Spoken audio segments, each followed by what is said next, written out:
अस्सलाम वालेकुम। मैं हूं डॉक्टर ज़ारा और आज हम एक निहायत अहम मौजू पर बात करेंगे।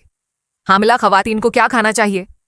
हमले एक ऐसा वक्त है जब औरत के जिस्म को ज्यादा तोजा और ख़ास ग़िज़ाओं की ज़रूरत होती है ताकि माँ और बच्चा दोनों सेहतमंद रह सकें।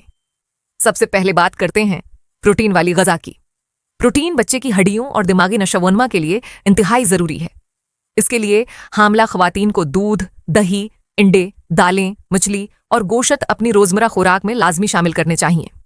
ये ग़िज़ाएं जिस्म को ताकत भी फराहम करती हैं और कमज़ोरी से बचाती हैं। अब आते हैं सब्जियों और फलों की तरफ। सब्ज पत्तों वाली सब्जियां जैसे पालक और मीठी फोलिक एसिड और आयरन का बेहतरीन जरिया हैं, जो खून की कमी को दूर करती हैं। इसी तरह फल जैसे सेब, कीला और माल्टा विटामिन्स और फाइबर मुहैया करते हैं, जो हाजमे को बेहतर रखते हैं और जिस्म को ताजगी फराहम करते हैं। खिशक मीवा जाट भी निहायत फ़ायदेमंद हैं। बादाम और अखरोट दिमागी नशोवनमा के लिए बेहतरीन हैं, जबकि खजूर जिस्म को फौरी तवानाई देती है। साथ ही रोज़ाना ज़्यादा पानी पीना ना भूलें। कम से कम 8 से 10 गिलास पानी जिस्म को हाइड्रेट रखता है और जहरीले मादों को बाहर निकालने में मदद करता है। आखिर में एक अहम बात यह है कि हामिला खवातीन को बाजारी, तली हुई और ज़्यादा मसाले वाली चीज़ों से परहेज करना चाहिए। मतवाज़न और साफ सुथरी ग़िज़ा ही एक सेहतमंद माँ और तंदुरुस्त बच्चे की ज़मानत है।